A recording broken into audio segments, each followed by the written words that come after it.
Hola, ¿qué tal? ¿Cómo os va? En política existe la ley del péndulo. Si hemos estado mucho tiempo en la izquierda, ahora toca irse a la derecha. Pero la misma gente que ha creído en las soflamas insustanciales de la izquierda, ahora se cree en las soflamas no menos insustanciales y no menos estúpidas de la derecha.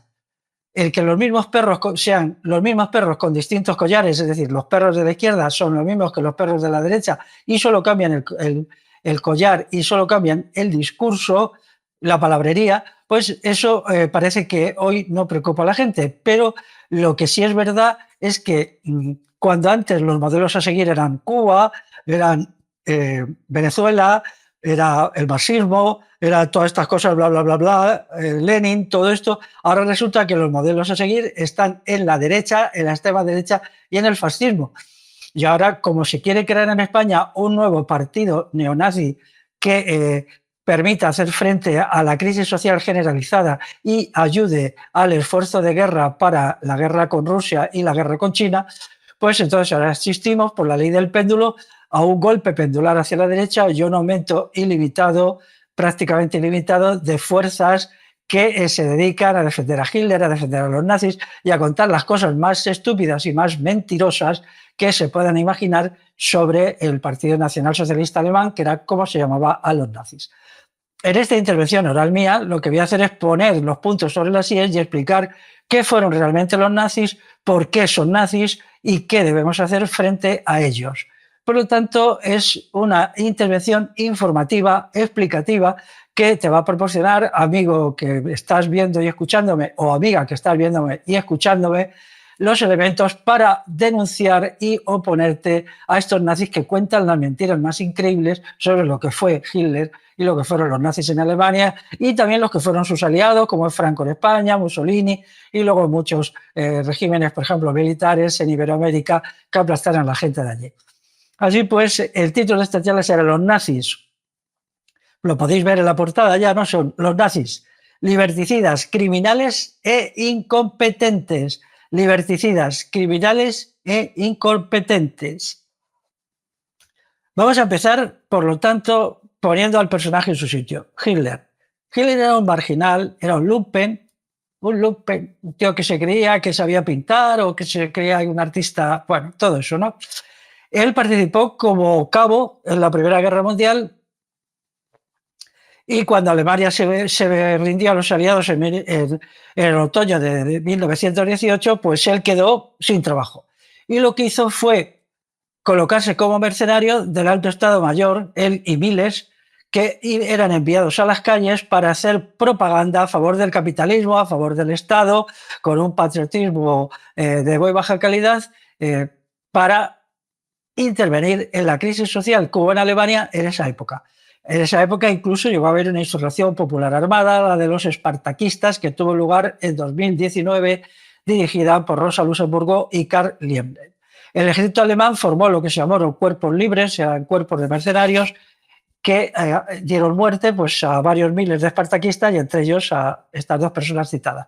No consta que Hitler participara en estas acciones de represalia y de matanza, pero sí consta que él era un sujeto financiado por este complejo militar que iba directamente a proponer ya defender la continuidad del capitalismo y del Estado en Alemania. Él entonces se agarra a una forma especial de nacionalismo alemán que es el culto por lo ario, el culto por la raza aria, el culto por la supuesta sabiduría de los arios y por la superioridad de la raza aria. El racismo ario dice que en Europa hay tres razas, la raza aria o nórdica, la raza latina y la raza eslava. Y entonces la primera es la más importante, la raza latina viene después y la raza eslava ya no es ni siquiera una raza humana, es subhumana. Y a partir de aquí, pues luego van a añadir otro elemento interior que es el antisemitismo como un elemento extraño, dicen ellos, al pueblo alemán, que es lo que les va a permitir definir al ario como el opuesto, no solamente al judío, que aquí hay mucha fullería, sino sobre todo al eslavo y a otras razas supuestamente inferiores. Daros cuenta que se ha intentado presentar a los nazis como simplemente unos antisemitas y unos contrarios a los judíos, porque al acabar la Segunda Guerra Mundial, el Estado sionista llegó a un acuerdo con el gobierno alemán para que le pasara grandes cantidades de dinero en compensación por los crímenes cometidos en el llamado Holocausto. Entonces, esto hizo que todos los enemigos de Hitler, que eran muchísimos, que no eran judíos, pues fueron prácticamente barridos. Pero los primeros campos de concentración se llenaron de trabajadores, de campesinos, de intelectuales, de gente así, que eran los que habían luchado realmente contra los nazis, porque en el primer momento los judíos, que eran muy dispersos y que estaban un poco en una situación bastante secundaria en Alemania, no se opusieron específicamente a la llegada de los nazis. ¿Quién se opuso a los nazis? Los antinazis. Tener en cuenta que Hitler ganó las elecciones con un 42% de los votos. Es mucho, pero no tanto, porque significa que el 58% de los votantes no le votó. Y luego de los que no votaron, que fue bastante gente, de los que se abstuvieron de votar, pues prácticamente todos eran antinazis. Así pues, tenemos que tener en cuenta que Hitler representaba solo a una pequeña minoría, o a una minoría no tan pequeña, diciéndolo más exactamente, del pueblo alemán. Y dentro de eso, como complejo teorético, entraba el antisemitismo, pero inicialmente el antisemitismo no tenía la importancia que luego se ha dado por esto de que el sionismo aprovechó hábilmente el asunto. Los enemigos verdaderamente de los nazis eran trabajadores tan alemanes y tan arios como ellos, y queréis decir que se oponían a ellos porque creían que Hitler era un tirano, un dictador y un canalla. Y entonces ahí fue donde intervinieron los grupos de porristas y matones del partido nazi, que eran sobre todo las SA, los tíos de la camisa marrón, que eran los que iban por Alemania matando gente y haciendo sus tropelías. Luego se creó también las SS, que al principio era un grupito pequeño para la protección de los jefes nazis y que luego se convirtió en el ejército del partido nazi. De tal manera que en Alemania hubo dos ejércitos, el ejército del Estado, que era la Wehrmacht o Wehrmacht, y luego el ejército del partido, que eran las SS. Y luego las SA, como tuvieron problemas con Hitler, porque allí todo el mundo se peleaba con todo el mundo, porque aquello era el desorden y el caos dentro del mundo nazi, todos iban a agarrar cacho, como se dice, y a la rebatiña, y todos se pegaban unos con otros. Entonces las SA perdieron importancia y quedaron solo para los delfines.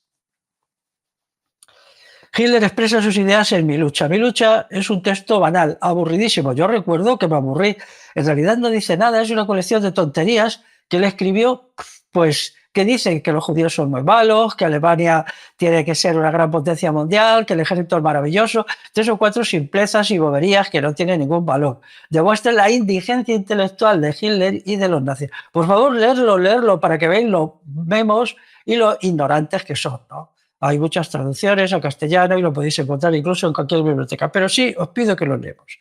Luego, el antisemitismo era una corriente en Europa, existía desde el siglo XIV y servía siempre para presentar a los judíos como chivos expiatorios.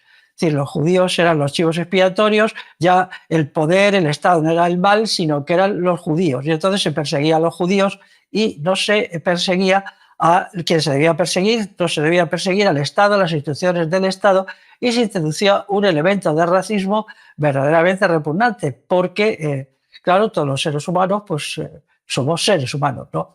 Tengo que decir al respecto que un elemento de oposición en gran medida a los nazis fue la Iglesia Católica, porque como ellos defienden la teoría de que todos provenimos de una única pareja creada por Dios, que es Adán y Eva, no podían aceptar la teoría de razas superiores y razas inferiores. Y entonces esto les llevó a tener bastante oposición y bastante resistencia a los nazis. Esto y otras muchas más cosas. De tal manera que alrededor de la Iglesia Católica se nucleó un elemento de resistencia y de oposición, si queréis moderada, si queréis relativa, si queréis parcial, pero que contaba. Y eso explica que el 11% de los sacerdotes católicos de Alemania fueran asesinados por los nazis. Y explica también que en aquellos territorios y distritos donde los trabajadores católicos eran numerosos, sobre todo los campesinos, los nazis no tuvieron una acogida suficiente. Sobre todo en el mundo rural de creencias católicas, los nazis fracasaron rotundamente y esto les llevó a tener verdadero odio a la Iglesia Católica. De ahí que los nazis actuales dicen que los jesuitas son los culpables, bla, bla, bla. En realidad, esto no es así. Ya en el año 1937, el Vaticano, el Papa de la época, que no me acuerdo si era Pío XI o Pío XII, emitió una encíclica que aquí Franco no permitió difundir, que él, sin citar a los nazis, defendió la teoría de la unidad de la especie humana y de la raza humana, negando la teoría de razas inferiores y razas superiores.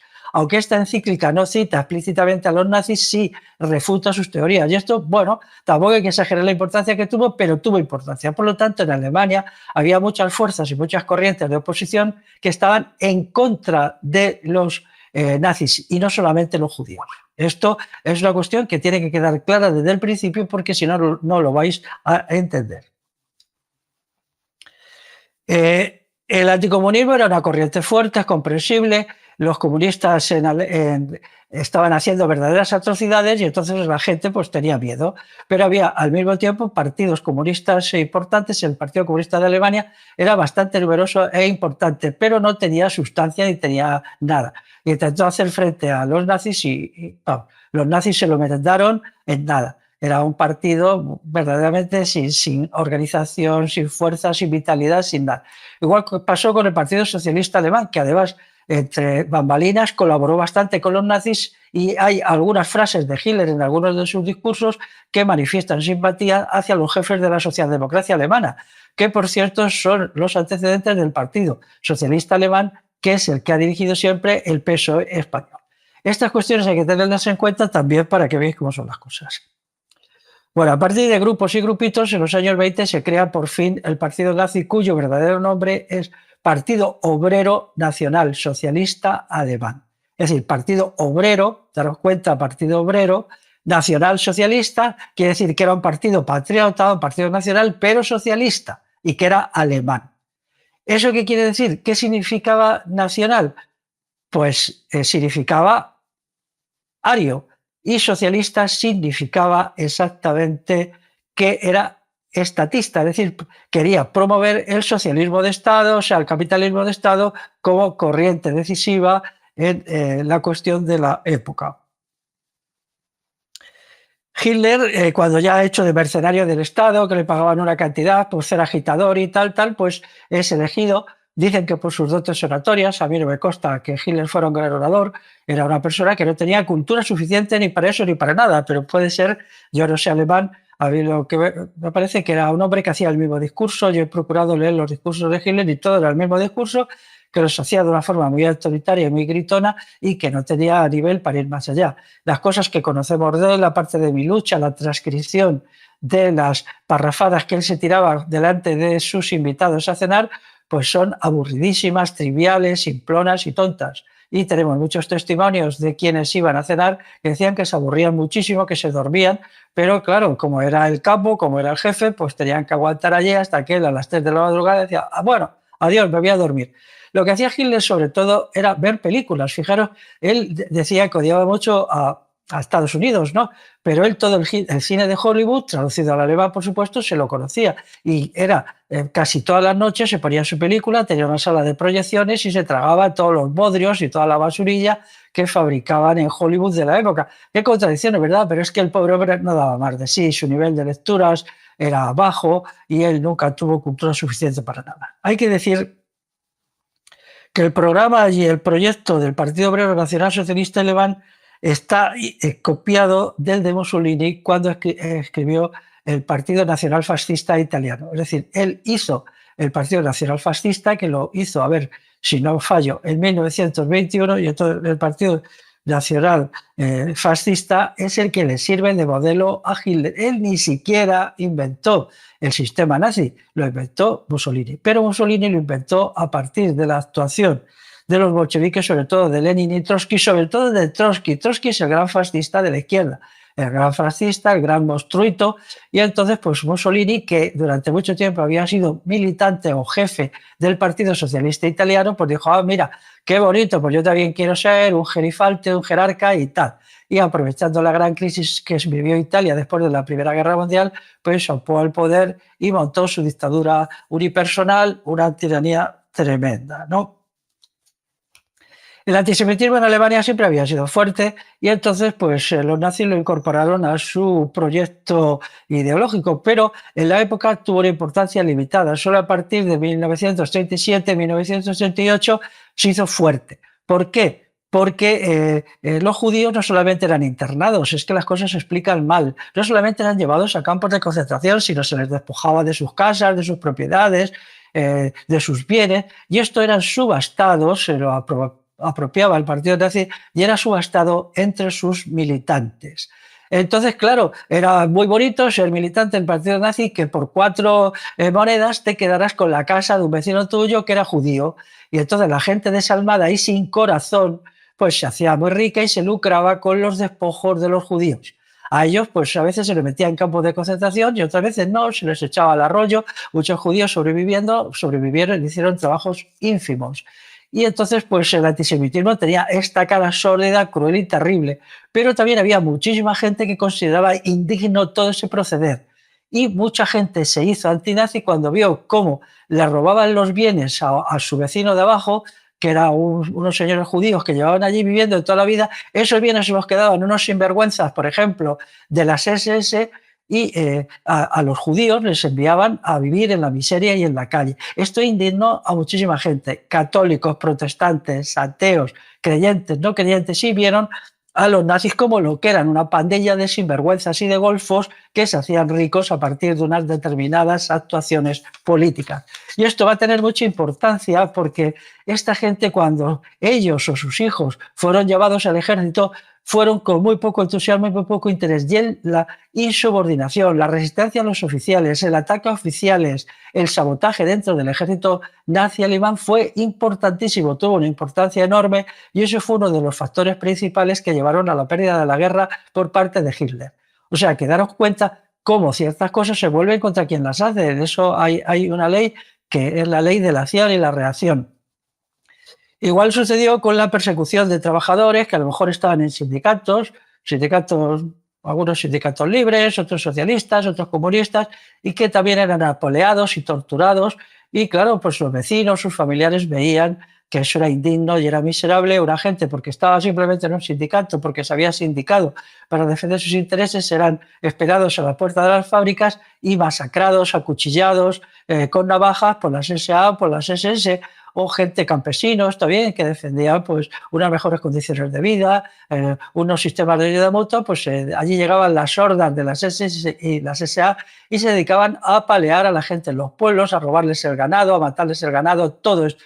Todo esto, hay muy pocos libros de historia que lo dicen, cuidado con esto, pero que las cosas son así, y todos nos dicen que lo que derrotó a los nazis fue la batalla de Stalingrado. Pues no, o el desembarco de Normandía, pues no, fueron elementos secundarios de la derrota de los nazis. A los nazis los derrotó básicamente el pueblo alemán, no de una manera coordinada y organizada, pero así sobre la base de docenas de miles de actos de resistencia y de oposición, porque también sucedió que muchas de estas expediciones de castigo contra el mundo campesino y el mundo rural organizadas, pues acabaron en un desastre para los nazis, porque les tendieron emboscadas, les tiraron de los camiones, les dieron palizas, incluso mataron a bastantes nazis en todo esto. Esto en los principios del partido. Y también había trabajadores que se especializaron, compraron pistolas y tal, y se enfrentaban en tiroteos a los nazis en las calles, y todo esto pues hizo que la oposición al nazismo fuera muy fuerte. Y estos son los verdaderos héroes antifascistas y los que lucharon.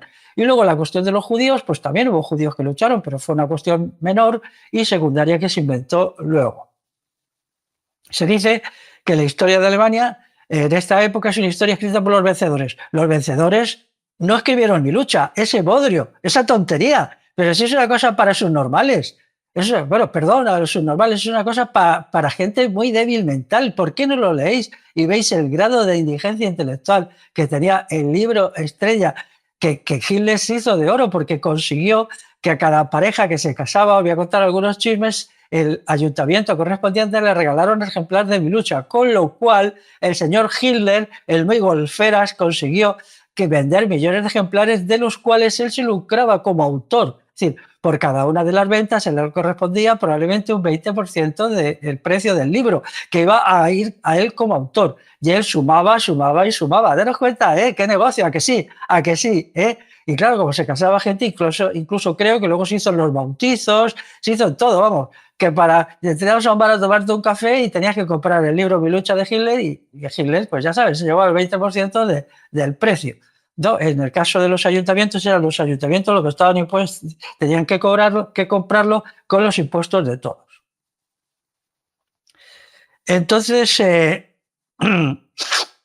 ¿cuáles fueron los errores básicos que llevaron a la derrota de los nazis? En primer lugar, la falta de libertades. Cuando hay una sociedad que no hay libertades, pues los abusos se mantienen, la gente se encanalla, la gente va al trabajo toda enfadada y entonces lo que se dedica allí es a sabotearlo todo, no creen nada, si puedes escaquear de los impuestos. Y claro, como aquello era un sistema de descontrol donde bandas de asesinos, criminales y ladrones, que era lo que el partido nazi, las SA y las SS, se estaban apoderando de todo y la gente no le quedaba nada, a uno le pegaban por ser judío, al otro por no ser nazi, al tercero por ser católico, al cuarto por no sé qué, palizas y más palizas, pues se creó una situación de descontrol.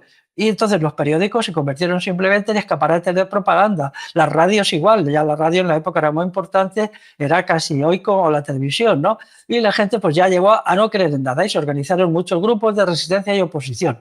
La mayoría de ellos no estaban organizados ni estructurados, sino que eran grupos de vecinos que decían, vamos a ver cómo podemos organizarnos para el jefecillo nazi del barrio, hacerle la vida imposible y hacerle que pague muy duro por hacer lo que hace. Entonces esto fue decisivo en todo el desastre que fue la Segunda Guerra Mundial para los nazis. El antisemitismo inicialmente no era importante, no fue importante hasta 3 o 4 años después. Por una parte, pues tenía el incentivo de la expropiación de los jefes de los judíos y se quedaban con él pues toda la gente que hacía negocio con las casas, con la ropa, con la comida que se robaba a los judíos. Luego cumplía la función de chivo expiatorio y se decía, no, no es malo el capitalismo, solo son malos, que es lo mismo que hace ahora. Ahora ahí podéis ver un montón de gente que a veces explícitamente, pero otras veces de forma aún más sinvergüenza, solo con deducciones, con bromitas sobre los judíos y tal, pues intentas hacer lo mismo. Ya el enemigo no es el capitalismo, no son los grandes empresarios, no son los explotadores, no son los banqueros, sino que son los judíos. Y acabamos con los judíos y todo va a ser un paraíso terrenal, como el paraíso terrenal de Alemania, cuando a partir de 1937 ya los judíos desaparecen. ¿Fue un paraíso terrenal? Fue un infierno terrenal, un infierno sobre la tierra. Y luego está que necesitaban crearse un enemigo, ¿no? Necesitaban crearse un enemigo para decir, nosotros estamos haciendo algo importante que son los judíos, pero inicialmente su enemigo principal eran los comunistas. Los comunistas eran todos, hasta los católicos, todos los que eran antinazi los calificaban de comunistas, los católicos que eran rigurosamente anticomunistas y que seguían las directrices del Vaticano, pues también para los nazis eran comunistas. Todos los que se oponían eran comunistas porque los insultaban. Bueno, entonces el antisemitismo pues tuvo unos costes muy enormes para los nazis porque, claro, la gente no podía entender que a personas simplemente por ser judías, que algunos tenían vecinos que eran judíos y ni siquiera sabían que eran judíos, porque la mayoría de los judíos no eran practicantes en Alemania y muchos de ellos pues eran trabajadores normales y corrientes. Solo una pequeñísima minoría tenían negocios, tenían bienes, tenían propiedades, la mayoría eran trabajadores de la industria, trabajadores de los servicios, había mucha pequeña propiedad, eran artesanos que se ganaban su sustento pues, con un trabajo diario relativamente largo y extendido. Entonces, atacar a esta gente, pues la mayoría de la población no lo entendía y empezó a subir y a subir el odio a los nazis, con los efectos que luego diré. El racismo, pues vamos a ver, decía en toda esta teoría la raza superior, altos, rubios y con ojos azules. Pero vamos a ver, Hitler no era alto, era un señor bajito, tan bajito casi como Franco, que era muy bajito. Y además era un señor de pelo negro como ala de cuervo, ¿no?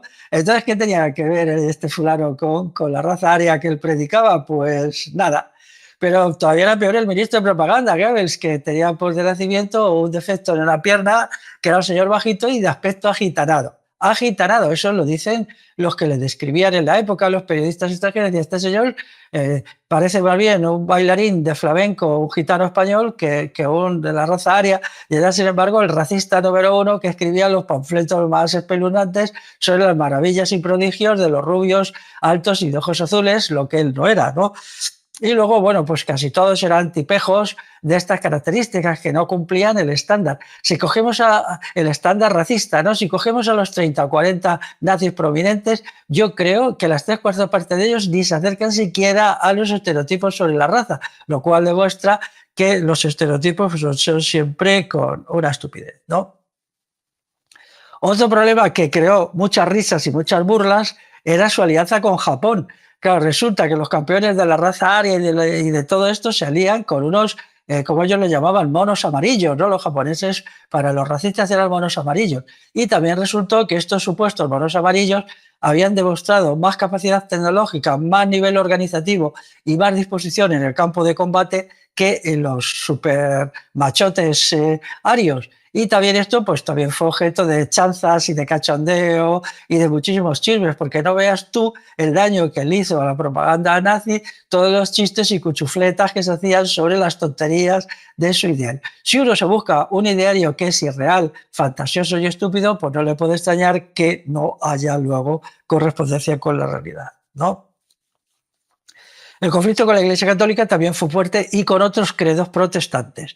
Los protestantes fueron más proclives a los nazis por aquello de que el protestantismo se basa más en el Antiguo Testamento, que es más totalitario y más virulento, pero también hubo iglesias protestantes que tuvieron muchos conflictos. Esto se ponía de manifiesto en que los reclutas católicos y un sector de los protestantes que se unían a las fuerzas armadas alemanas o de las SS, pues no iban con entusiasmo al frente. Y esto se manifestó no solamente como poco, digamos, pasión en el combate, sino también como sabotaje dentro del ejército, sabotaje continuado, ¿no?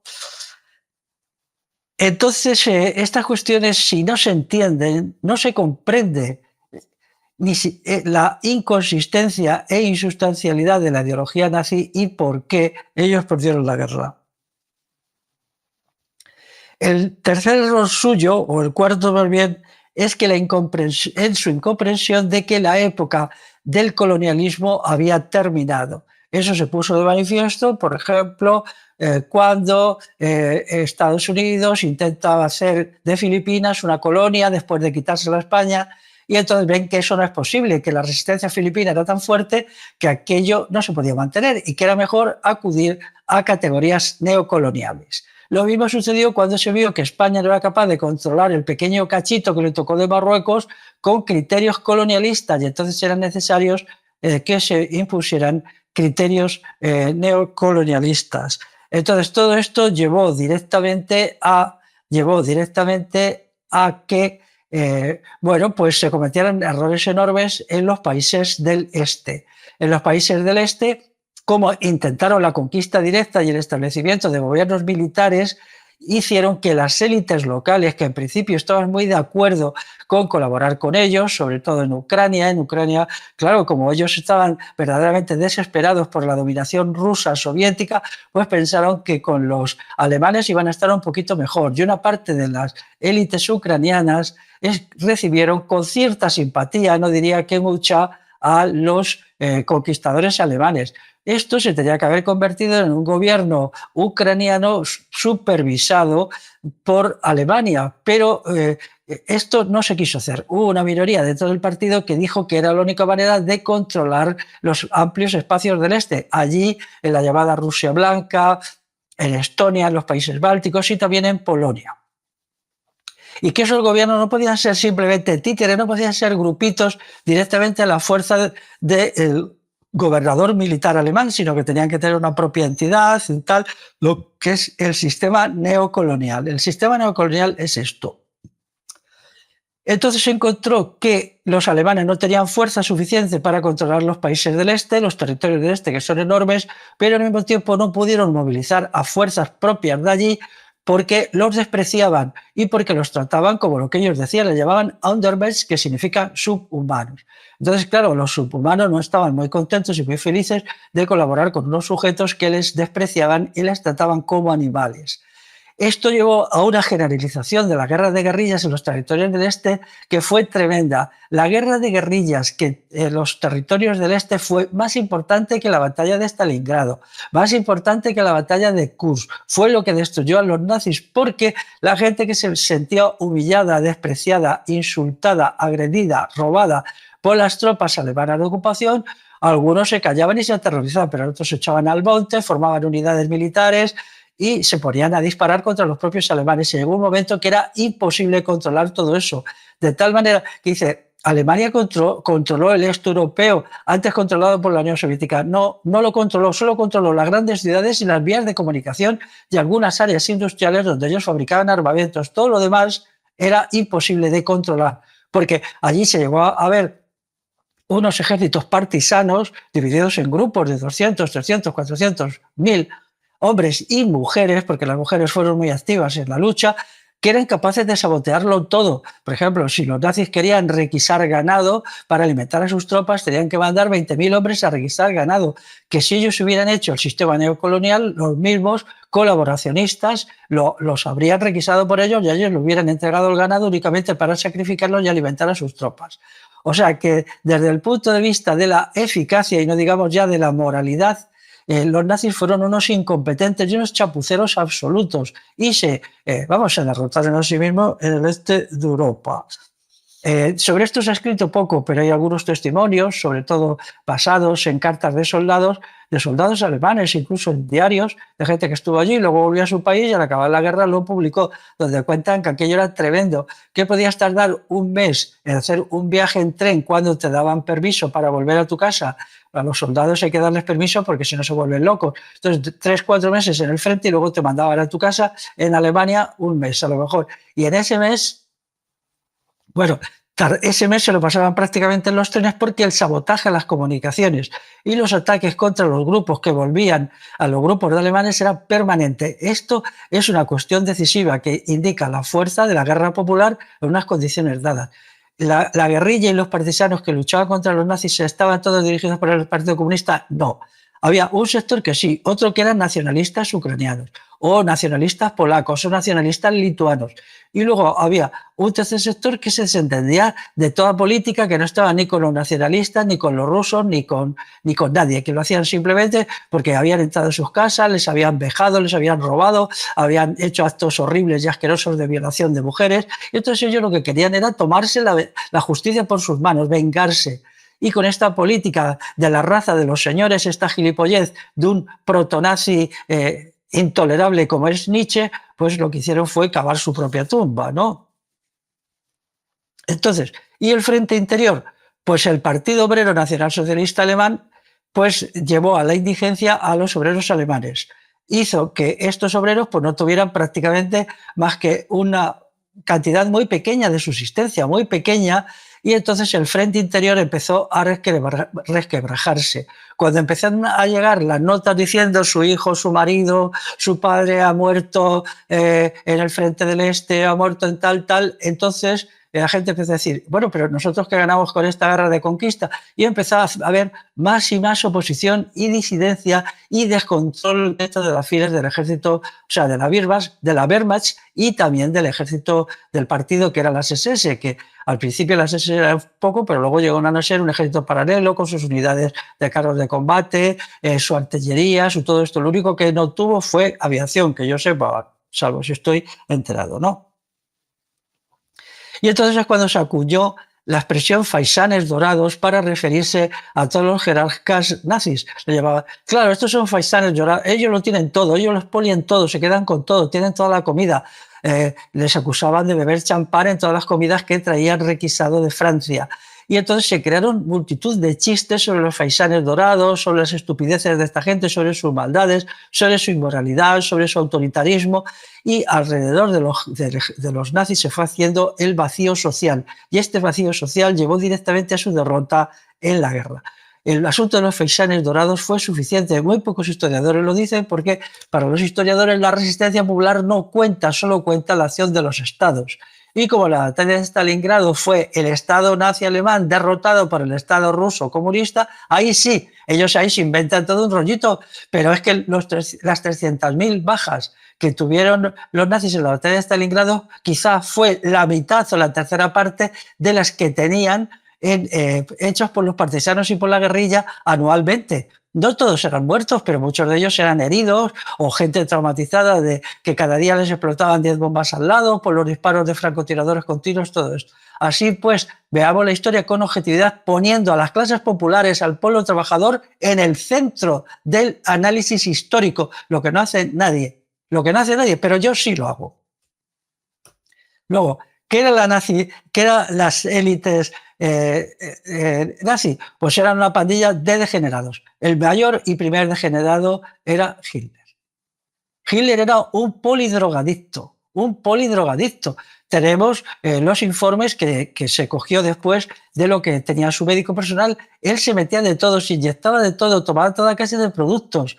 Era un señor que probablemente a lo largo de toda su vida había tomado 50 o 60 tipos de drogas diferentes, hasta tal punto que hay un documental ya en el último año de su vida, que era un hombre con 55 años, que era una ruina humana, apenas podía andar, le temblaban las manos, les temblaban las piernas, era una escoria humana, porque era un cobarde y un incompetente que no era capaz de ver que el asunto de la guerra no estaba saliendo como él pensaba, entonces se refugió en las drogas y se inyectaba todos los días diversos tipos de drogas, ¿no? Tenía un médico que era su camello, el hombre este era el camello de Hitler, que le metía toda clase de productos. Pero luego tenemos también quiero decir que Hitler luego era vegetariano, es verdad que era vegetariano, eso tendría que servir a los vegetarianos para a veces no ser tan arrogantes y pretenciosos como son. Era animalista, él era capaz de matar a 100.000 personas con una sola firma, pero luego le daba mucho pena las mascotas, ¿no? Era un hombre que tenía el alma sensible para las mascotas y el alma insensible para las personas.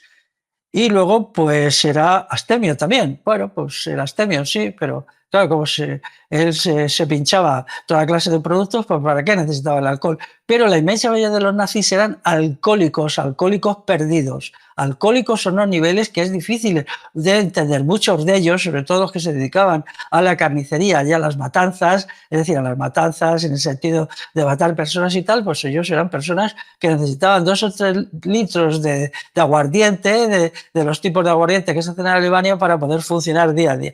Luego otro drogadicto es Goering, el Hermann Goering, que era de los nazis de la primera ola y el que dirigía la aviación. Entonces Goering era un morfinómano, como se decía entonces, o sea, un heroinómano. Él se inyectaba heroína prácticamente todos los días. Además, una persona absolutamente depravada, un ladrón, un corrupto, en fin, un personaje horroroso, un modelo. Esto es lo que ahora nos quieren poner aquí. Aquí ahora nos quieren poner como modelos a esta pandilla de drogadictos, de ladrones, de inmorales, de torturadores y de asesinos.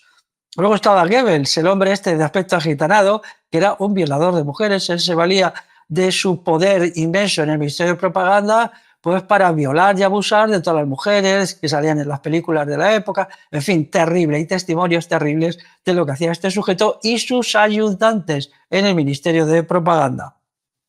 De los alcohólicos, ya he dicho, todos eran corruptos. Y la corrupción significa lo siguiente: yo estoy con mi banda, con mi mafia, pero también el otro jefe nazi tiene su banda y su mafia, y el otro también. Y entonces estaban ellos en grescas permanentes entre sí. Había unas peleas dentro del partido nazi enorme. Por ejemplo, algunos, si quedabas perdedor, en estas peleas entre ellos te mandaban al frente del este con la esperanza de que allí los rusos te mataran en un bombardeo y poderse ellos quedar con sus bienes, con sus propiedades. Entonces, en la Alemania nazi era un desbarajuste total. Esos documentales que nos enseñan a unos nazis rigurosamente organizados, marchando al paso de la oca, pim, pam, todos con una cara así muy mística, eso es una chorrada propagandística. Lo que eran pandillas de delincuentes, de mafiosos, alcohólicos, drogadictos que peleaban entre sí continuamente. Y esto se vio, por ejemplo, en la Europa del Este, donde, bueno, pues las operaciones. Luego diré cómo ya en la invasión de Rusia soviética no fueron capaces de ponerse de acuerdo porque cada una de las bandas mafiosas que estaba dentro del ejército alemán quería su propio teatro de operaciones para robar allí. Como no llegaron de acuerdo, establecieron 3 teatros de operaciones: el del norte, que se dirigía a Leningrado, el del centro a Moscú y el del sur a Kiev, porque cada uno quería este territorio para sí, para expoliarlo él. Y entonces no fueron capaces de ponerse de acuerdo y concentrar toda su energía en un único blanco. Y así hubieran ganado la guerra a la Unión Soviética. Pero eran tan corruptos y estaban tan vendidos al dinero y tan delincuentes que no fueron capaces. Luego lo explicaré, ¿no? Luego, el ejército nazi de ocupación en Francia, bueno, eso ya era el colmo.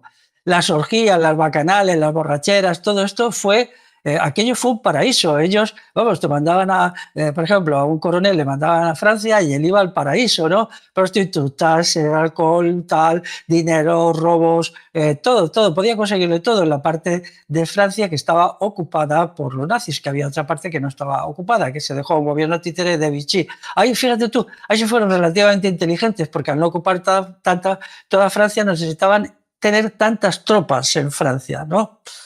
Entonces, pues Estos son los nazis, estos son los nazis, que luego perdieron la guerra porque eran tan faltos de inteligencia, tan faltos de moralidad, incluso tan faltos de sensatez y sentido común, que todo lo hicieron mal. Luego, su estrategia pues, fue equivocada, ya lo he dicho, ellos proponían el dominio directo, es decir, que el jefe del ejército diera las órdenes, que esto ya no podía ser, ya no era la época del colonialismo. Este error fue monumental, fue monumental. Como mucho, hacían gobiernos títeres, como era el gobierno de Vichy, pero con la supervisión directa, de tal manera, claro, que no le dejaban ni siquiera un pequeño grado de autonomía al gobierno de Vichy para que hiciera sus cosas. Ellos tenían que meter allí un montón de funcionarios, un montón de policías y tal, pero esos funcionarios, esos policías y toda esta gente que metían en Vichy faltaban en otras zonas, con lo cual en los sitios donde verdaderamente se combatía, las fuerzas nazis eran escasas, porque allí nadie quería ir y solo iban los castigados, los perdedores. De todos los cientos de mafias que había dentro del ejército, dentro del partido, solo iban a combatir al frente del este, que era el más terrorífico, aquellas mafias de perdedores. Claro, si allí iba gente amargada y desesperada y los más sinvergüenzas y los más tontos, pues realmente no podían hacer mucho, ¿no? Ellos además cayeron en un error, construirse un imperio en 5 años. Un imperio no se construye en 5 años. Si vemos los imperios en la historia, pues los imperios tardan mucho en hacerse, ¿no? Por ejemplo, el imperio romano tardó 400 años en construirse. El imperio español o imperio castellano, más correctamente, en América, pues empezó a finales del siglo XV, pero por lo menos hasta principios del siglo XVII no era algo que pudiera llamarse un imperio, algo con alguna entidad, ¿no? Sin embargo, los nazis eran muy ambiciosos y querían un imperio aquí y ahora, ¿no? O sea, esto, vamos, como cuando vas al supermercado y dices, quiero una lata de tomate y la cojo y ya está, ¿no? Pues ellos pensaban que era lo mismo y eso era imposible. Y eso demuestra su falta de previsión y su falta de inteligencia. Esto les llevó a caer en operaciones de aventurerismo, precipitación, desproporción entre objetivos y medios, etcétera. Y esto fue la causa de su derrota, porque en realidad los otros aliados, tampoco eran gran cosa, ¿no? Se ha creado, por ejemplo, el mito del Patton. Patton, el general Patton de Estados Unidos, el general Patton, ¿qué hizo? Pero vamos a ver, este señor, aparte de ser un chalado y un fascista, porque él era un fascista también, pero un fascista disimulado, claro, porque él estaba supuestamente luchando contra los fascistas, ¿qué hizo? A mí es que me parto de risa con esta gente. Hay una película ahí en donde aparece como un tirano, era simplemente un tonto que se estaba bastante mal de la cabeza y se leía a Tito Livio de las guerras entre cartagineses y romanos y tal, pero luego en el campo de batalla no hizo nada especial. Como todos los generales, el único quizá que tenía un poco más nivel era Eisenhower. Eisenhower, que era un hombre prudente, sensato, quizá demasiado timorato para la idea, era el jefe del ejército aliado en el lado oeste. Pero la trayectoria de las tropas aliadas en el lado oeste tampoco fue ninguna maravilla. Ellos hicieron una táctica muy simplona, muy elemental, basándose mucho en su superioridad económica, es decir, mucha artillería, mucha aviación, muchos carros de combate, pero desde el punto de vista del arte de la guerra, verdaderas nulidades. Pero es que tenían enfrente de ellos a otros tipos que eran todavía más nulos y encima más corruptos, más inmonales y con menos recursos materiales, ¿no? Entonces, pues todo esto llevó a que la guerra estuvo mal planteada desde el principio, estuvo mal planteada, era una guerra que no se podía ganar en las condiciones. La estrategia general que organizó el Alto Estado Mayor alemán y no Hitler y el partido nazi, que no eran capaces intelectualmente de llegar a eso, ni muchísimo más, fue una estrategia que tuvo errores fundamentales fue una estrategia fantasiosa y real, y con eso no se podía ganar. Entonces, a lo largo de los 6 años que duró la guerra, pues fue poniéndose en evidencia los errores fundamentales por los cuales ellos perdieron.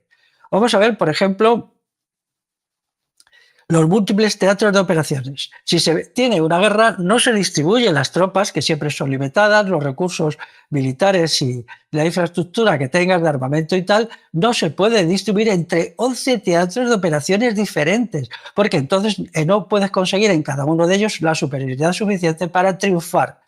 Y entonces los nazis lo dispersaban todo, en vez de concentrar fuerzas según los principios más elementales del arte de la guerra que dicen concentra fuerzas superiores contra tu enemigo, mata al enemigo, destrúyele en un punto, luego esas fuerzas las llevas a otro punto, consigues siempre la superioridad en el momento del combate de tal manera que tú tengas siempre más fuerzas que el enemigo y así te vas comiendo al enemigo por partes, cachito a cachito, hasta que le derrotas. Bueno, pues los nazis hacían todo lo contrario, dispersaban por todas partes con su afán de conseguirlo todo y tal. Y lo que hacía que en cada situación y en cada momento ellos fueran más débiles que sus enemigos. Vamos a ver los teatros de operaciones en que se dispersaron. En primer lugar, el norte de África.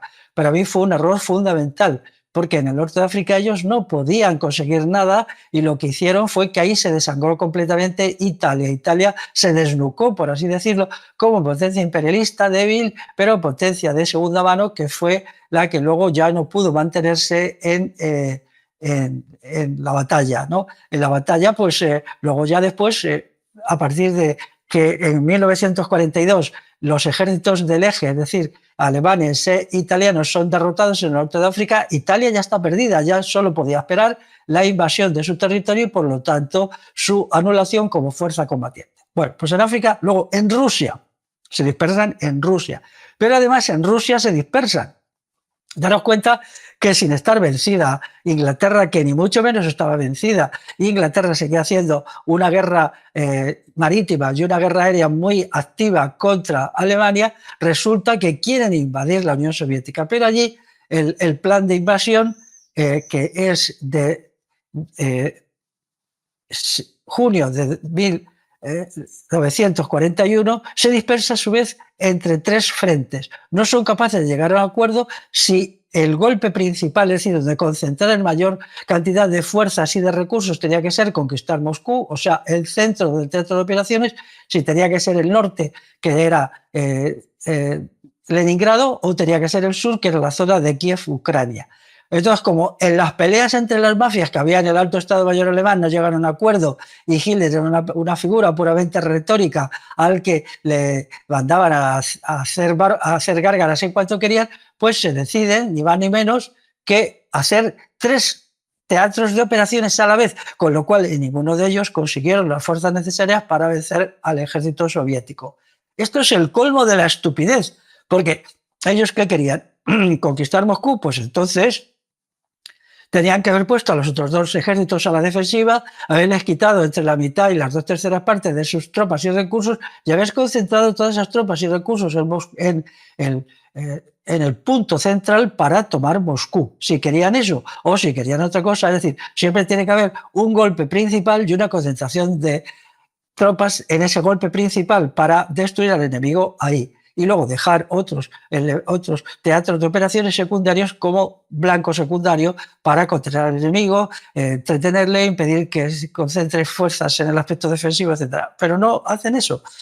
Luego además se le ocurre invadir Grecia y los Balcanes en una operación disparatada. Allí se habían metido primero los italianos, que eran absolutamente incompetentes porque Italia estaba totalmente en contra de los fascistas y entonces donde mandaban tropas italianas, lo que hacían las tropas italianas era boicotear y sabotear todo lo que podían, salvo un grupito muy pequeño de fascistas convencidos, el resto de la gente no quería combatir. Entonces a Hitler no se le ocurre nada mejor que mandar un esfuerzo allí, es decir, unas tropas suyas, y estas tropas pues aparentemente conquistan Belgrado, que era la capital de la antigua Yugoslavia, y conquistan también Atenas, pero no conquistan nada porque en sus líneas de comunicación tan extendidas no podían mantenerlas y entonces se organiza una guerrilla tremenda que va a ser decisiva para la derrota de los nazis. La guerra de guerrilla en los Balcanes fue decisiva para la destrucción de los nazis, decisiva de toda significación, y porque allí probablemente los nazis tuvieron 300 o 4.000 bajas. Esto nunca se dice, pero una guerrilla verdaderamente desesperada, que luchaba a la desesperada, y en Grecia igual. En Grecia hubo un momento que los nazis apenas estaban en Atenas, en Salónica, en 3 o 4 ciudades, y al mismo tiempo, como no controlaban un montón de puertos secundarios, por ahí los ingleses les proporcionaban ayuda, armamento, medicinas, evacuaban heridos a los que estaban luchando contra los alemanes. Por lo tanto, ellos crearon un frente secundario en esta parte suroriental de Europa que fue decisiva para su derrota. Pero luego además desarrollan la batalla del Atlántico. O sea, con un número absolutamente insuficiente de submarinos, porque hubo momentos que no llegaron a tener ni una docena de submarinos en activo, dan la batalla del Atlántico. Para haber logrado algo, hubieran tenido necesidad al menos de tener 10 veces más submarinos, pero no podían porque tenían todas sus fuerzas dispersas, se hacían carros de combate para el frente del este, no podían construir submarinos, y si construían submarinos no podían construir las armas ligeras que necesitaban para combatir a la guerrilla griega y yugoslava, y si construían estas armas ligeras no podían construir los submarinos que necesitaban en el Mediterráneo para combatir a la flota inglesa y para que los aprovisionamientos que llegaban, que eran necesarios en los ejércitos alemanes e italianos del norte de África, estuvieran bien abastecidos. Porque, claro, ¿qué pasaba? Se les enviaba abastecimientos, petróleo, alimentos, armas, de los cuales entre la mitad y las 2/3 partes se acababan en el fondo del mar porque la Marina Británica con toda facilidad los hundía. ¿Qué os parece? Conclusión, que los ejércitos, aunque eran muy numerosos, ya digo, 700.000 o así, entre alemanes, quizá 300.000 alemanes y 400.000 italianos, pero estaban crónicamente desprovistos de alimentos, de carburante y de armas. Entonces, les fue muy fácil a los aliados ir por partes y primero derrotaron completamente al ejército del Eje en el norte de África y le eliminaron de ahí. Y esto ya fue una derrota que les puso en evidencia. A partir de esto, una parte muy importante de la clase alta italiana vio que con Hitler iban al desastre y entonces exigió a Mussolini que se apartara de Hitler. Mussolini no quiso hacerlo, lo que dieron es un golpe de Estado, encarcelaron a Mussolini y la mitad sur de Italia se puso de parte de los aliados. Esto fue un golpe catastrófico para el prestigio de Alemania y de los nazis. Pero bueno, como eran así de tontos, pues iban de desastre en desastre, ¿no? Entonces, el hecho mismo de que Hitler se presentase como un autócrata, un déspota y un tirano provocaba repugnancia en mucha gente, porque no tenían por qué aceptar que un señor inculto y zafio como era él tuviera razón en todo. Entonces, lo que era, pues la gente dejó de comprar los periódicos, dejó de ir las radios, y entonces los chismes, las cuchufletas, las risas, hicieron un papel de demolición de la conciencia pro-nazi en Alemania. A mí me asombra ahora que un grupito de sinvergüenzas que están muy metidos en el movimiento antivacunas y de sinvergüenzas nazis o pronazis que se dedican ahí a defender a los nazis, te digan que es que, vamos a ver, Hitler estaba en contra de las vacunas. Hitler estaba en contra de las vacunas, ni mucho menos. Hitler era un vacunador profesional. Todos los soldados de su ejército estaban vacunados, todos. Él exigía las vacunas. Exigía las vacunas que había en la época, que eran, además de la vacuna de la viruela, la del tétanos, bueno, y algunas otras que se inventaron en la época. Y sus ejércitos eran vacunados masivamente, todos y cada uno. Lo mismo que hizo Franco. Franco, que pertenecía a la misma escuela ideológica que Hitler, fue el que hizo un sistema de vacunación general hasta la época del franquismo. Las vacunas pues se las ponía gente de la clase media, que la clase alta, que creía en eso, pero las clases populares no estaban vacunadas. Quien hizo la vacunación masiva de toda la población obligatoriamente a partir de las escuelas, a partir de las fábricas, a partir de todo, a partir del ejército, en el ejército de Franco se vacunaba, vamos, hasta los árboles, como digo yo. Entonces, ¿cómo pueden venir estos tíos ahora a decir que ellos están ante las vacunas y al mismo tiempo a favor de Hitler y que Franco también les parece guapo y bonito? Vamos a ver, vamos a echar a esta gente del movimiento antivacunas. Yo he estado y estoy ahí contra las vacunas y contra el resto de las medicinas funestas. Vamos a echar a los nazis, neonazis y tontitos asociados del movimiento antivacunas. Y si Stop Vacunas quiere seguirlos acogiendo, Stop Vacunas tendrá que responder de por qué lo hace. Esto es muy importante, ¿eh? Y no lo voy a repetir muchas veces. Luego Hitler era un entusiasta del Islam. No voy a decir más sobre este asunto porque podéis encontrar en internet, podéis leer los textos que él una loa al Islam. Ya resulta que los neonazis dicen que ellos están en contra del Islam actual en Europa porque Hitler estaba. Eso es completamente mentira. No solamente no estaba, sino ahí están las fotos donde él aparece con el gran muftí musulmán de Jerusalén, que era una especie como del papa de los musulmanes. Y este señor, este sinvergüenza musulmán, les ofreció a Hitler una tropa para crear 3 regimientos de las SS y se creó Estos 3 regimientos de las SS estaban todos formados por musulmanes, tenían sus clérigos musulmanes al frente y fueron enviados a combatir a la guerrilla antifascista de los Balcanes. Y se caracterizaron por desarrollar formas de violencia y brutalidad extremas, allí, pero extremas. Entonces, daros cuenta, las SS nazi tenían 3 regimientos dentro de sí musulmanes que ellos iban a la batalla o al asesinato en masa recitando versículos del Corán. A que esto no lo ha contado nadie. Bueno, está en cualquier libro de historia. Yo lo he encontrado incluso en libros de historia de estos que no son especialmente significativos, ¿no?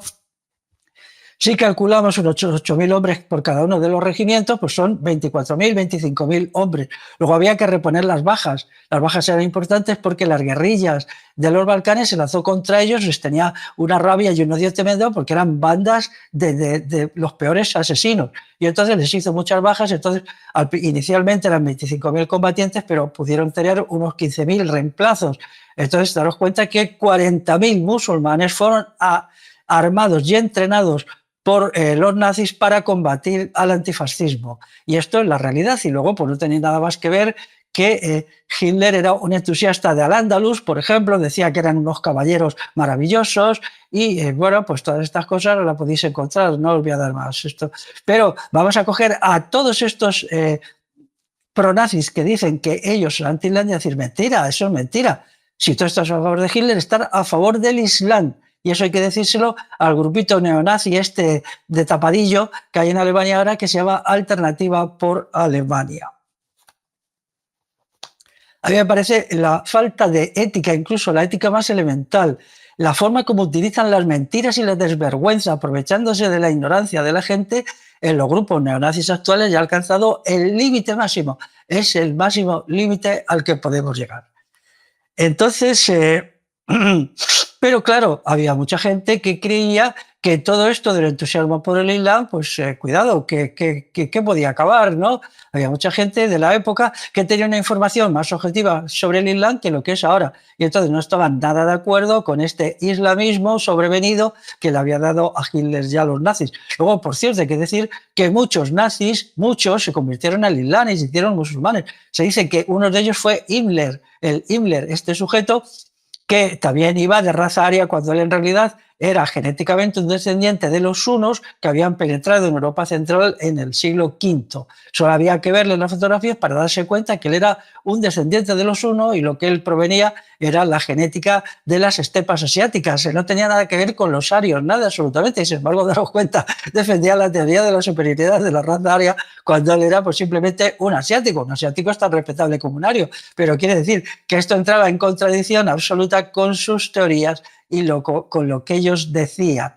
Bueno, pues así, claro, todo esto la gente, chistes y más chistes. Bueno, el día que se haga la lista de todos los chistes y de todas las gracietas que hacía el pueblo alemán a costa de los fastanes dorados, os quedaréis asombrados. Pero no eran solo chistes. Los datos oficiales, quiero recordar de cuánta gente se negó a combatir en las filas del partido nazi, del ejército, y entonces fueron condenados como desertores y fusilados. Se hablan de 40.000 fusilados. 40.000 fusilados. Esto en realidad para mí puede ser que sea solo el 20% y hay que multiplicarlo por 5. Por lo tanto serían 200.000 personas en Alemania. Cuando se les llamó a filas dijo no, yo no voy.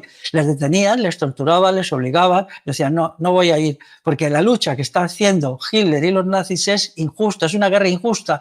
Y entonces a estos se les llevaba a un patio y se les fusilaba o simplemente se les mataba de un tiro de pistola. Se conservan muchas cartas de esta gente porque conseguían a veces a través de carceleros benévolos, pues metían una notita diciendo a llegar esto a mi familia, que me van a fusilar mañana y ellos lo contaban, decían yo no voy a luchar con esta gente, pero esto era solamente un sector. Luego estaban los que iban al ejército a sabotear el ejército, a disparar contra los oficiales, a poner bombas, a sabotear los cañones, a sabotear los tanques, a hacer cantidad de actividades que servía para que el ejército alemán fuera en gran medida una muestra de incompetencia y de chapuza a todos los niveles, porque ellos en realidad, salvo su victoria contra Francia, porque claro, Francia era el país de la decadencia, de la vida agradable y tal, y bueno, habría mucho que decir, no voy a entrar en ello, cómo fueron tan fácilmente vencidos en mayo de 1940, no voy a entrar en ello ahora, pero en el resto de los sitios militarmente fueron un fracaso. Luego nos han vendido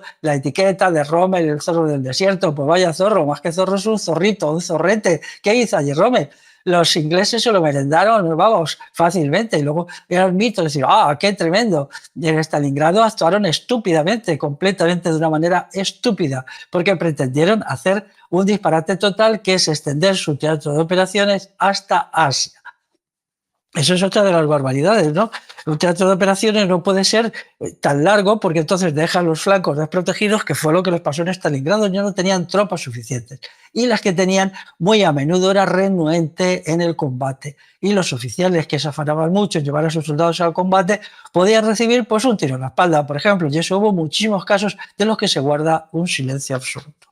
Antes hablaba de la dispersión estratégica de los nazis, por daros cuenta. Estuvieron a la vez, hubo un momento por el año finales de 1942 en 11 teatros de operaciones. Lo voy a leer rápido. Norte de África, Rusia, Balcanes, Grecia, el Atlántico, Francia.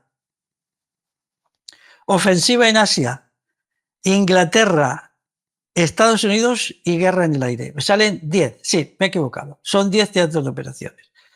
Por ejemplo, la ofensiva sobre Asia, que pretendía nada menos que llegar hasta la India y ahí conectar con sus aliados los japoneses. Bueno, esto es un disparate, ¿eh? Mirar un mapa, por favor, si es que eran cosas que es que ellos vivían en delirios, como la mitad eran drogadictos y la otra mitad eran alcohólicos, habían perdido todo contacto con la realidad y se les ocurrían cosas, vamos, es como dar la guerra la guerra en el Atlántico con 10 submarinos. Hubo un tiempo en que solo tenían operativos 10 submarinos que tenían que luchar contra la flota de guerra británica, que era la más importante del mundo en la época, contra la flota de guerra canadiense, que tampoco era moco de pavo, contra la flota de guerra estadounidense, que construyó un barco de guerra cada día y un submarino cada día, e incluso contra algunos añadidos que se hicieron de la flota de guerra australiana, porque no combatían a Inglaterra. Inglaterra era el imperio británico, la Commonwealth, o como se diga, y ahí estaban todos los países, incluido la India, que aportó un montón de soldados, un montón de recursos, un montón de bienes. Y entonces todo esto, ellos, los nazis, pretendían vencerlo como si tal. ¿En qué cabeza se le ocurre? ¿Qué clase de sujetos pensantes o no pensantes? Bueno. Hemos visto la historia de Hitler, el vacunador, y Franco, el vacunador. Y luego Hitler, el entusiasta del Islam, y Franco, idem de idem, porque Franco, claro, ganó la guerra gracias a que su íntima amistad con el clero norteafricano le sirvió para tener 100.000 soldados, que fueron los que hicieron la guerra. Entonces, ¿qué pasaba en el terreno del capitalismo? Las teorías nazis sobre el capitalismo eran nada, era una bobada de un señor que era ingeniero, se llamaba Gottlieb Frege, que escribió un libro de un título enrevesadísimo que traducido al castellano, pues necesitas una hora para decirlo, que es algo así como la tiranía del interés del dinero. Lo que venía a decir este señor es que todo el problema que tenía Alemania es que como los banqueros judíos controlaban los bancos, entonces saqueaban al pueblo alemán a partir del interés del dinero. Y entonces, si se creara una especie de banco estatal que hiciera los préstamos a los alemanes, entonces ya no serían los judíos los que se lucrarían. Bueno, esta cosa era tan tonta y tan estúpida que hasta el mismo Hitler se dio cuenta. Cogió a este señor, su libro se quedó por ahí perdido, yo lo he leído en una traducción, y entonces, pues nada, le mandó a una fábrica como ingeniero y se desentendió de él. Y entonces dio la dirección de la economía pues a los capitalistas y a los grandes empresarios. O sea, que el Partido Obrero Nacional Socialista Alemán, de obrero no tenía más que la palabra, y socialista significa capitalismo de Estado, como siempre. Pues bueno, estos tíos desarrollaron el capitalismo de Estado bastante, como hacen todos los países en todas las guerras, pero ellos no fueron capaces de desarrollar nada que no se hubiera aplicado en la Primera Guerra Mundial. O sea, la política económica de los nazis fue una repetición punto por punto de la que se llevó por Alemania en la Primera Guerra Mundial 1914-1918, con unos resultados pues que son los que son. Claro es que Alemania de partida no podía tener una estrategia como la que tuvo, porque era imposible que ganara en tantos teatros de operaciones y contando con unas fuerzas tan limitadas, ¿no? Hay que decir aquí que los mismos hechos refutan la teoría nazi de que los judíos controlaban la economía alemana a partir de los bancos. cuando se echó a los poquísimos judíos que tenían bancos o que eran banqueros, se les persiguió o ellos emigraron, aquello no tuvo ningún efecto, nada, porque esta gente además pues eran a lo mejor por el consejo de dirección de una empresa y ya está, pero es que los otros eran arios, él estaba allí.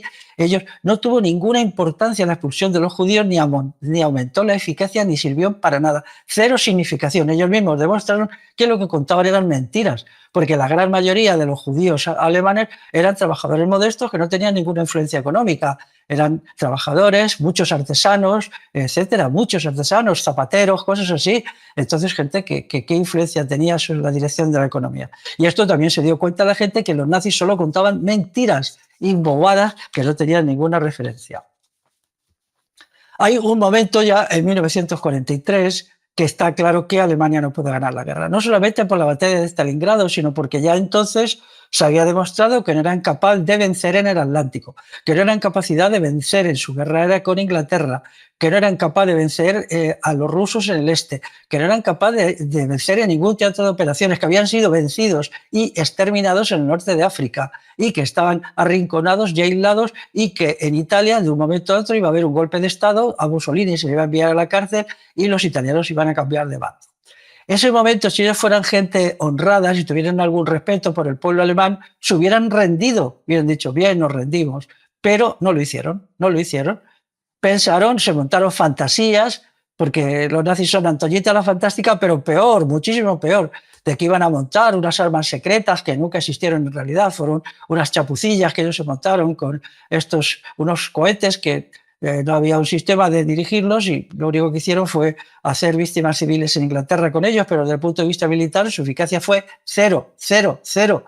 Y entonces, pues nada, siguieron desde mediados de 1943 hasta el final de la guerra, en mayo de 2045, casi 2 años, fue una guerra inútil, una guerra estéril en que murió cantidad de gente solo porque los nazis no quisieron rendirse, cuando honradamente si no puedes ganar una guerra, ríndete, pero ellos de honradez nada y de eficacia intelectiva, como digo, nada. La guerra submarina fue terrible. Os contaré algo. El 50% de los que participaron en ella perecieron. Toda esta gente de los submarinos, que hay algunas películas y tal, ¿no? Pues, bueno, morían en masa, se marchaba allí. Daros cuenta que un submarino era un arma de guerra que el capitán podía tener, un submarino medio, 24 años, y toda la tripulación, unos 40 o 50 hombres, que podían tener una media de 19 o 20 años. Bueno, pues a estos chicos los enviaban a morir porque ellos eran fácilmente localizados una vez que se puso el radar y que había cientos y miles de aviones peinando todo el Atlántico de Estados Unidos, de Inglaterra, de Canadá, y luego cientos de aviones también bombardeando, ciertos de destructores, de buques de guerra. En cuanto localizaban a un submarino, pues iban a por él y lo machacaban. La guerra solo tuvo un momento de cierto prestigio, que es el primer semestre de 1942. Luego era un matadero y ellos siguieron enviando gente y gente y gente a morir. ¿A qué es terrible? ¿A qué es terrible? Cuando sabían que la guerra submarina no tenía ninguna eficacia, ni ellos ya conseguían nada, porque ya no eran capaces casi de torpedear a ningún barco porque les localizaban en cuanto que les pillaban, ¿no? Y les hundían.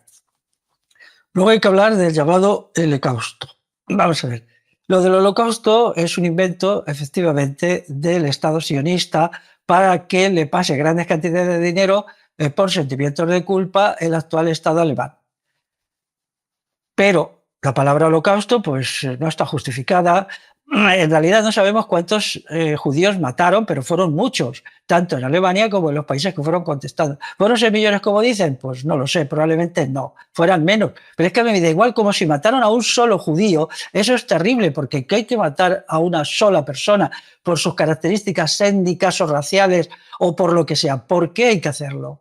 Entonces, aunque sea uno, es que la discusión no está en el número, sino en la naturaleza, y fue más de uno, y más de 1 millón, y más de 2 millones, por supuesto.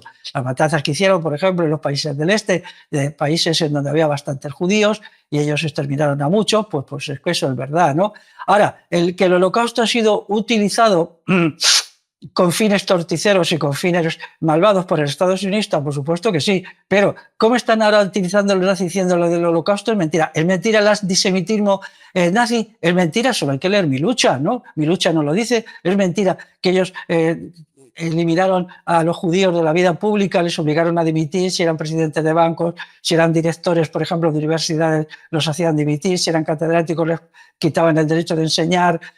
Todo esto es mentira también que les robaban las casas, les robaban el dinero, todo eso es mentira. No, no es mentira. Es mentira que los metieron en campos de concentración. Claro que allí había muchos más que judíos, allí había de todo. Metieron a judíos, metieron a gitanos, pero sobre todo metieron a antifascistas, y esa es la verdad, ¿no? Entonces es mejor que si esta gente ahora, los nazis de ahora fueran gente decente, aunque nazis, ¿puede ser una persona nazi y a la vez decente? Yo creo que no, pero bueno, no pierdo la esperanza de que haya alguno. Pues digan, a lo hecho pecho, y ahora salgan a la luz y digan, muy bien, pues sí, nosotros hemos hecho esto, hemos hecho una matanza y ahí están las cosas, ¿no? Bueno, y que lo reconozcan y que se pida una investigación objetiva. Yo lo que pido al respecto es una investigación objetiva. No me creo a unos y a otros, pero el antisemitismo está ahí. Y que es verdad que ellos tenían pandas de asesinos, sobre todo en las SS, que cuando entraban en un pueblo se entretenían ir casa por casa y matando simplemente de un disparo de pistolas, que no hacía falta tanta sofisticación de los campos y las cámaras de gas, ¿no? Llegaban a un pueblo, por ejemplo, en Polonia, y si el 10% de la población era judía, pues iban casa por casa matando a la población judía, así de claro. Y luego ya pues obligaban a los del pueblo a que cavaran fosas y metían a los 200 o 300 que habían fusilado. Y eso mogollón de veces, así de veces. ¿Esto lo van a negar los nazis estos ahora basurilla? Pues no lo pueden negar, ¿no? Luego, en Italia, ¿qué pasa? Pues el problema de Italia es patético, ¿no? Hitler Mussolini era un fanfarrón, era un hombre que había perdido contacto con la realidad. Italia no estaba en condiciones de participar en ninguna guerra, era una potencia débil, su industria metalúrgica era muy débil, no tenían ni siquiera carros de combate porque no tenían ni dónde hacerlo, no tenían fábricas para fabricar carros de combate ni tampoco los recursos para hacerlo. Su aviación era desastrosa y su flota de guerra era de risa, de risa. Bueno, yo leí un informe sobre la flota de guerra alemana italiana en los primeros años de la guerra y me parece, vamos, eso es una charlotada, ¿no? Barcos que se hundían si les sacaban en cuanto que había un poquito de marejada, oficiales que no sabían nadar, bueno, cosas patéticas, ¿no?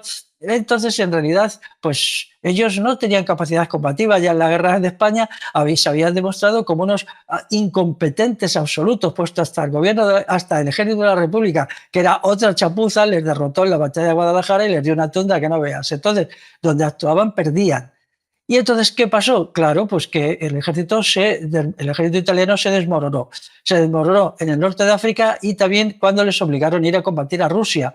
Sí, porque ellos no estaban a favor del fascismo, el fascismo les parecía repugnante y asqueroso, y eso lo pensaba el 90% de la población. Mussolini no tenía el apoyo de prácticamente nadie. Y entonces, ¿qué sucedió? Pues que perdieron la guerra, claro. Y entonces, pues Italia cambió de bando y Hitler tuvo que hacer todavía más dispersión estratégica, es decir, mandar tropas que ya no le quedaban al norte de Italia para que toda Italia no se pasara a los aliados. Y esto fue otra de las muchas atrocidades estratégicas que llevó a la derrota de los nazis. Pero daros cuenta hasta qué punto eran sus contradicciones.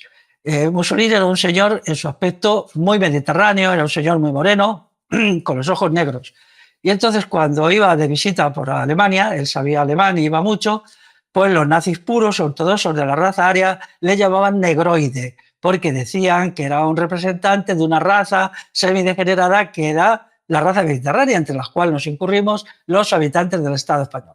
Entonces, claro, a Mussolini le fastidiaba mucho que le llamaran negroide y le llamaran ser inferior. Y esto era para lo que valían las teorías nazis, para que un montón de gente en Italia se sintieran despreciadas por los alemanes, despreciados racialmente, que es la forma de que se pueda hacer mayor desprecio, porque si te desprecias por lo que piensas, puedes cambiar de pensamiento, pero si te desprecias por lo que eres biológicamente, eso no lo puedes cambiar.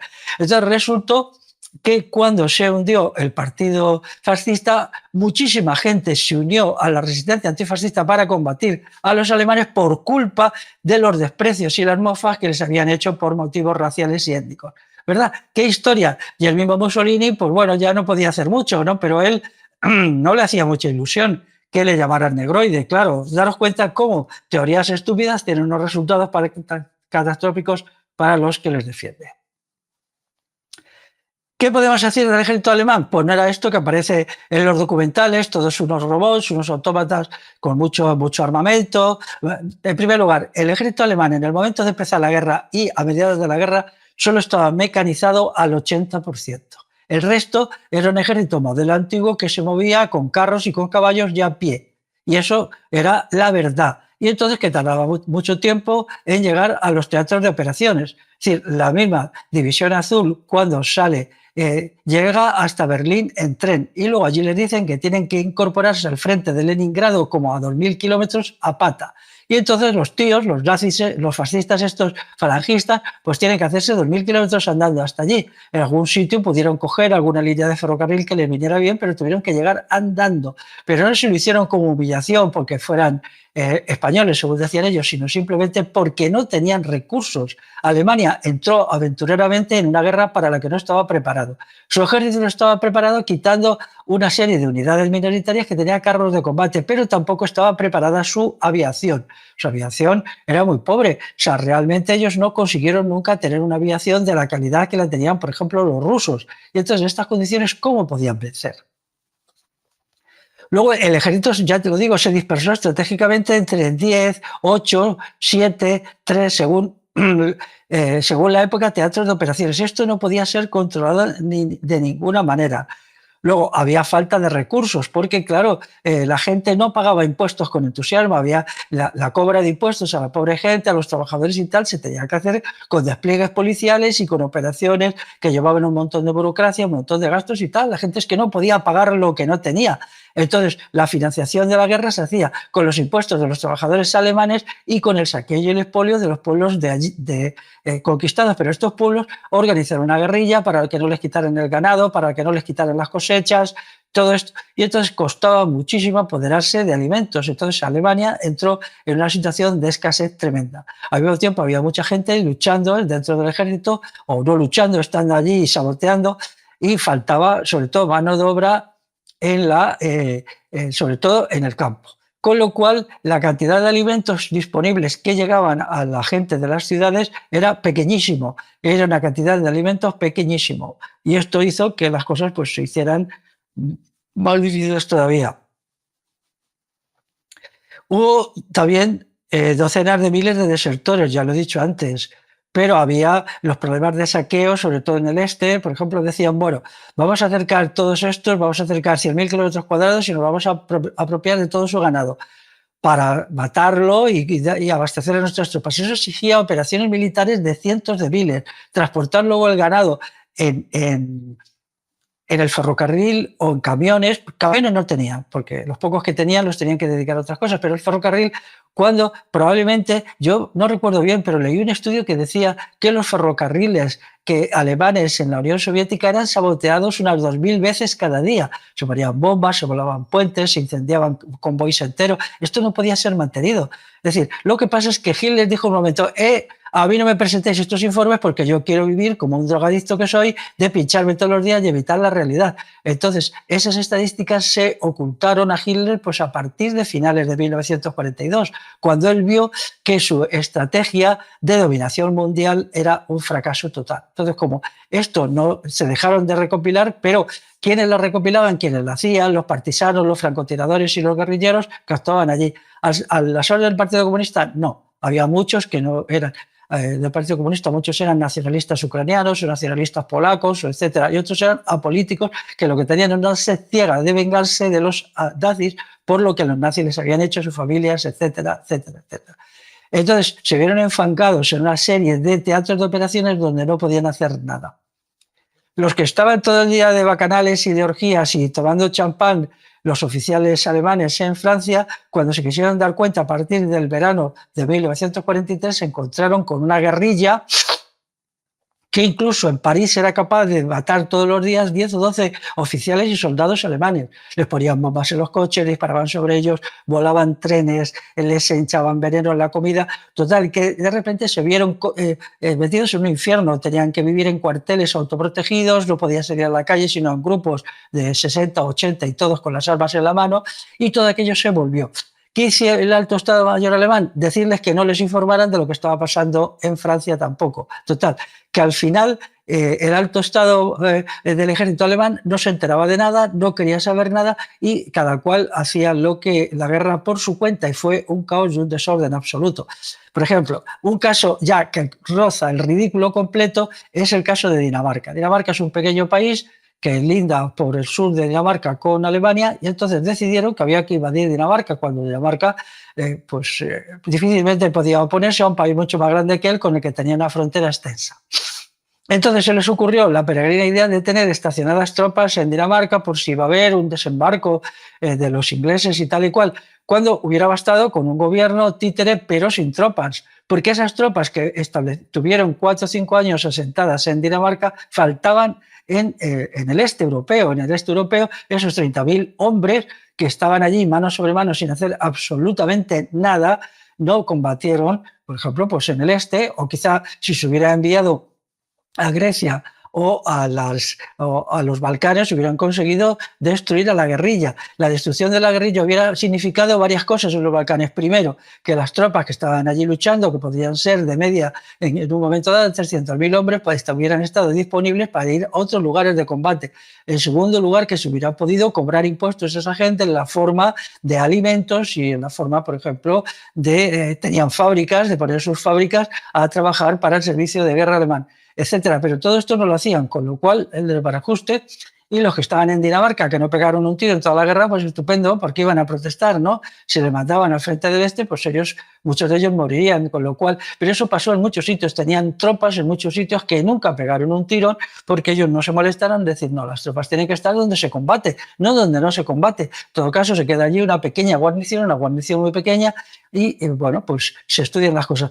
Pero todo este gran desbarajuste fue la consecuencia de la estructuración del partido y del Estado-nación en la época como bandas mafiosas que compiten entre sí. La consecuencia más sangrante de esto fue cuando invaden la Unión Soviética y no llegan a un acuerdo de definición de cuál va a ser el teatro principal de ataque, que lógicamente tenía que ser Moscú. Si ellos hubieran concentrado el 80% de sus fuerzas ahí, hubieran tomado Moscú antes de que llegara el invierno ruso y habrían vencido a Stalin y habrían conquistado, si no toda la Unión Soviética, una parte muy importante. Pero ellos, como dispersaron el millón o millón y medio entre tres puntos, 3 objetivos, pues no consiguieron nada en ninguno de los 3. Te das cuenta qué triste y qué estúpido fue que no consiguieran nunca tomar la ciudad de Leningrado, que tampoco era tan difícil, pero entre la pereza y la desidia propia del ejército alemán y que no había fuerzas suficientes para conquistar Leningrado, Leningrado sufrió un cerco de 5 años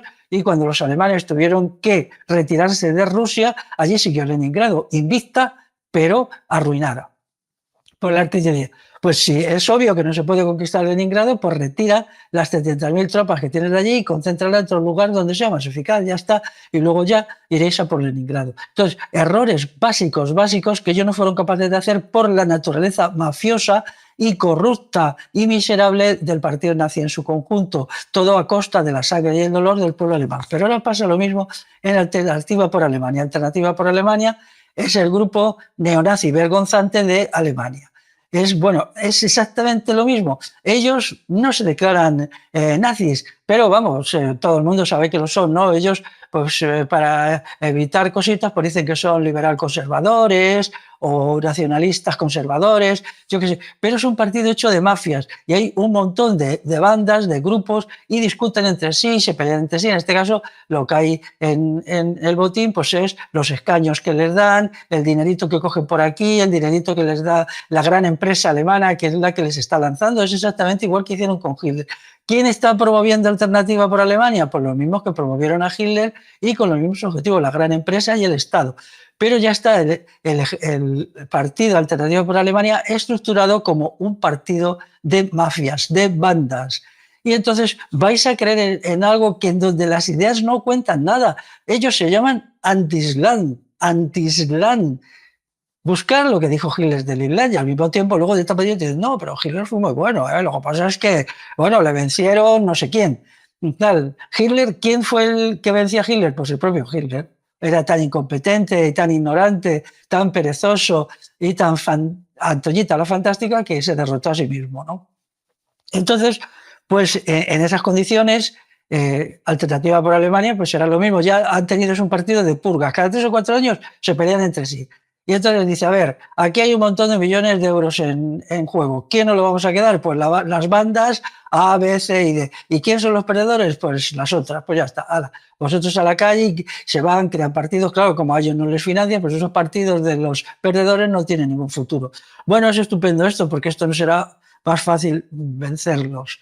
Pero tengo que decir una cosa, quien gane en Alemania ganará en toda la Unión Europea, porque Alemania es el centro de la Unión Europea. Y lo que está pasando en Alemania ahora con Alternativa para Alemania nos afecta a la gente que vivimos en este país llamado España, porque las directrices de la Unión Europea, por ejemplo, la política agraria común, la política arancelaria, la política industrial, la Agenda 2030, todo eso va a ser mantenido por los neonazis alemanes de Alternativa por Alemania. No solo mantenido, sino ampliado. Ellos darán todavía más privilegios a los musulmanes en Alemania, meterán más emigración todavía y harán justamente lo contrario de lo que dicen sus programas. Por lo tanto, esperar algo de ellos es de tontos que van a ser víctimas de sus historias, porque lo que hay que hacer es entender que fueron los nazis y que son los neonazis. Y las mujeres y los nazis. Bueno, hay estudios, algunos muy buenos, escritos, y hay un documental, que ahora no recuerdo el nombre y tampoco lo podéis buscar, que se llama Las mujeres y el Tercer Reich. Ya sabéis que el Tercer Reich, Reich significa Estado, el tercer Estado, el primer rey, luego el de Bismarck, el segundo, no me acuerdo de quién fue, y el tercero, el Tercer Reich, o sea, la tercera organización del Estado alemán, eso significa hecha por los nazis. El Tercer Reich, bueno, pues el estudio indica que las mujeres colaboraron activamente. Primero, se sumaron masivamente del orden de varios millones a las organizaciones femeninas de Hitler que desempeñaron una función decisiva en el triunfo del partido nazi, aunque ya no se mancharon las manos de sangre. Pero luego, dentro de los campos de concentración y de la policía política y de los grupos de torturadores, hubo mujeres que sí se mancharon las manos de sangre, y no fueron unas cientos, sino fueron unas docenas de miles. Y estas mujeres pues se organizaron con una brutalidad descomunal, Así pues, todas estas mujeres tienen que ser consideradas como partidarias. Hay un libro que lo cuenta, hay un libro en inglés que se llama simplemente Las mujeres y Hitler, o Las mujeres del partido nazi, ¿no? ¿Qué sucedió en el Tribunal de Nuremberg? El Tribunal de Nuremberg fue un engaño, solo ahorcó unos cuantos nazis que eran los más fanfarrones, pero no. ¿A quién tenía que haber ahorcado? Pues a toda la oligarquía capitalista, que era la que había financiado a los nazis y ahora financia Alternativa por Alemania. Y a todos los altos funcionarios y altos jefes del ejército que financiaron a los nazis y ahora financian Alternativa por Alemania. Todos estos son los que tenían que ser llevados allí. Y también a todas estas mujeres que habían hecho cosas terribles. Si se leen las actas de los tribunales de Nuremberg y se ve la sección mujeres, es un horror lo que hicieron estas mujeres, lo cual refuta la teoría feminista de las mujeres víctimas, y no fueron unas cientos, sino unas docenas de miles, y más porque no se las dejó. Algunas de ellas eran las peores torturadoras en algunos de los campos.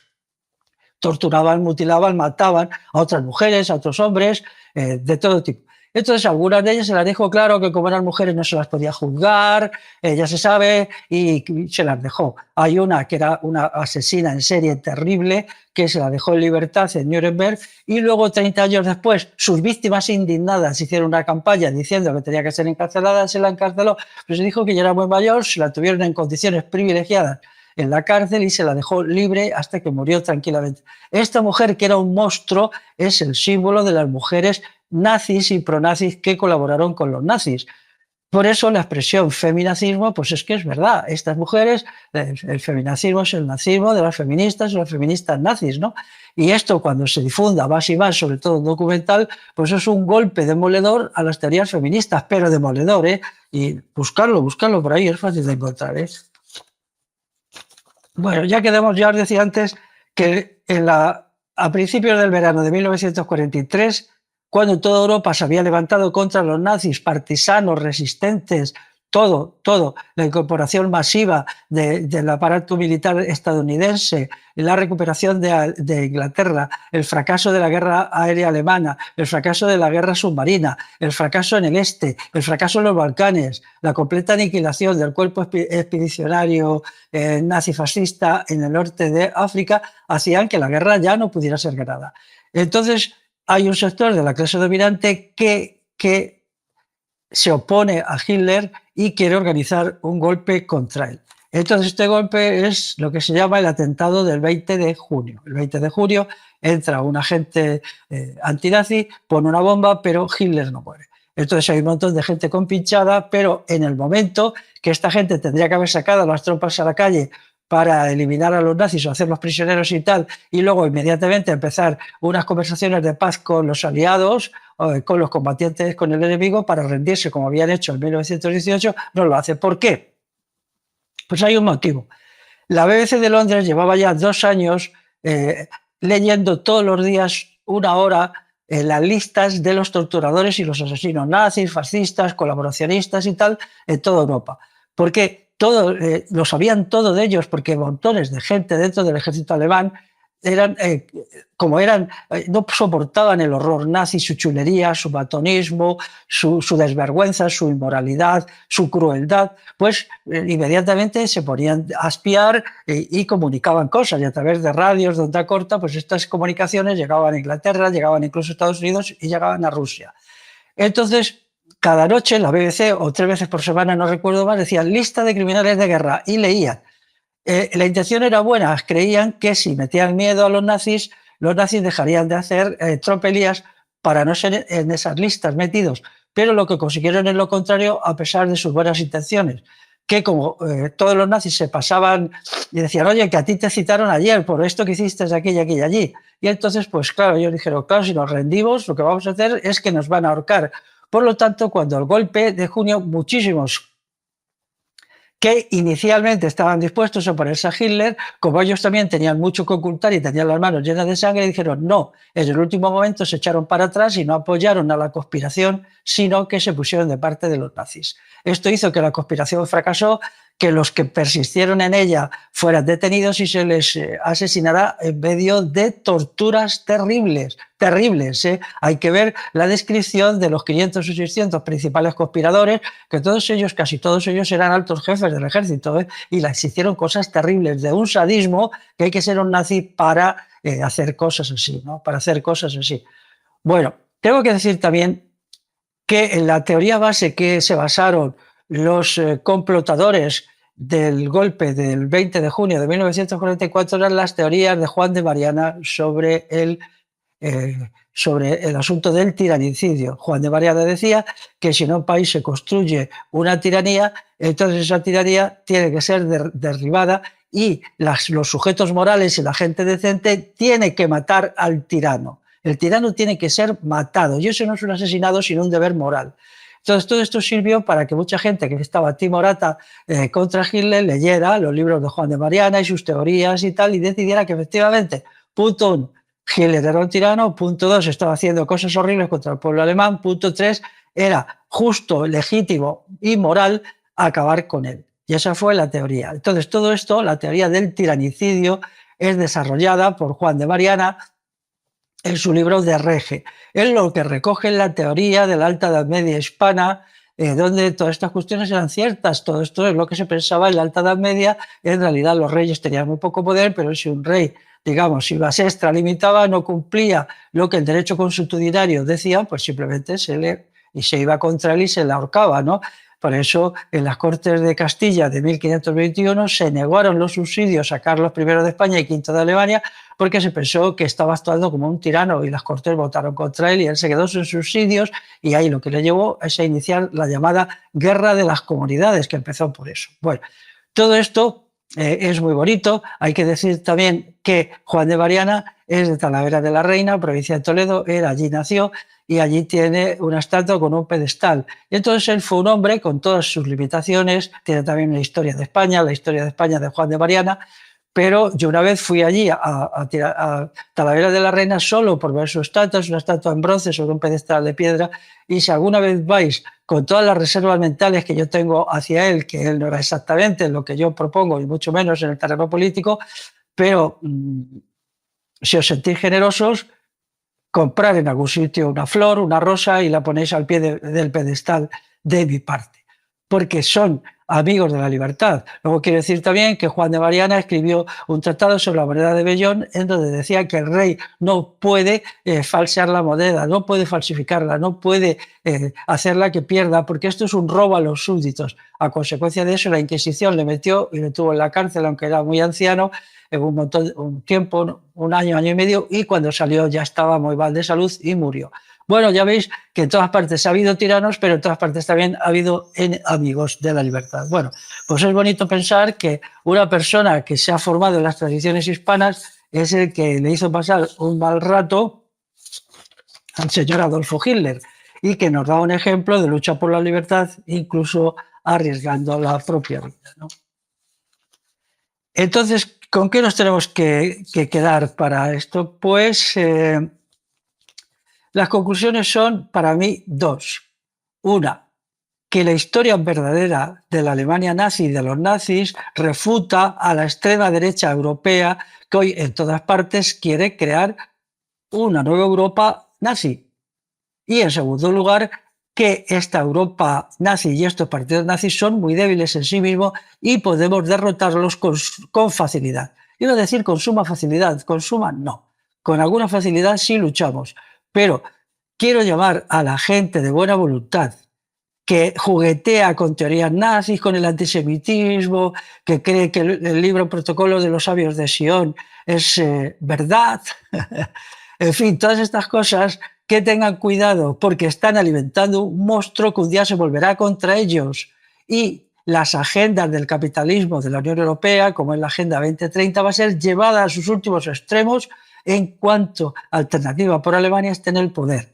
Y entonces Alternativa por Alemania va a traer más inmigrantes que nunca a Alemania porque lo necesita, igual que hizo Hitler, y va a dar más poderes al Islam que nunca en Alemania, como hizo Hitler. Entonces, si nosotros queremos luchar por la libertad y por una Europa democrática en el sentido de democracia directa, participativa y donde la soberanía de los pueblos sea real, nos tenemos que oponer a Alternativa por Alemania y a los nazis que les inspiran. Y nada más, amigos y amigas, pues nos despedimos. Queda muchísimo que decir, pero quizá más adelante haga otro vídeo sobre los nazis. Hasta luego.